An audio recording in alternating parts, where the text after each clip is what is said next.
पाखापाखि 400 कोटी टंका हम पानीय जल आज ग्राम्य उन्नयन विभाग एवं पंचायत राज विभाग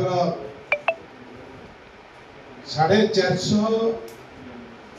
प्रोजेक्ट उन्मोचन होती।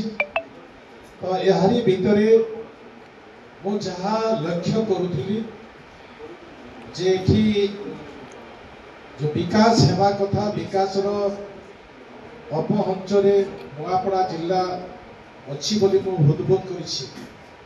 कारण लोक मानकर जो सभा थिला सेठी एवं कार्यकर्ता मानकर सांगरे जतले बसिला बेले से माने कोठी लिफ्ट पॉइंट कोठी रास्ता कोठी पंचायत घर कोठी पीवा पानी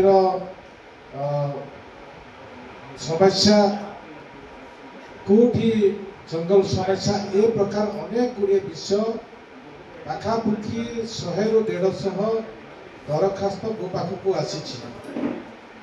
तो विगत दिन में माननीय मुख्यमंत्री मोहन माझी ए जिला को संपूर्ण जलसेचन करिवार भरोसा विश्वास देइछंती। आज मोर जहाँ अनुभव है ये टूरिज्म सेक्टर एवं दादन को आम मूलोत्पाटन करिवार रिव्यूर निर्यास एवं मु जहाँ लक्ष्य कली आम एठिकार उन्नति करि परिबा।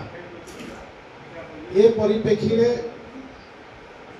आम आभिमुख्य रखिछु एवं तांकु साधारण लोकंकु और प्रशासनिक अधिकारी मानकु एक डीपीआर ब्लूप्रिंट तैयारी करिबा जे आम प्रत्येक अंचल सेवा क्षेत्र में आम केमिति लोकों को व्यवस्था सरकार को पहुंची पारिबा यशस्वी प्रधानमंत्री एवं मोहन सरकार कर।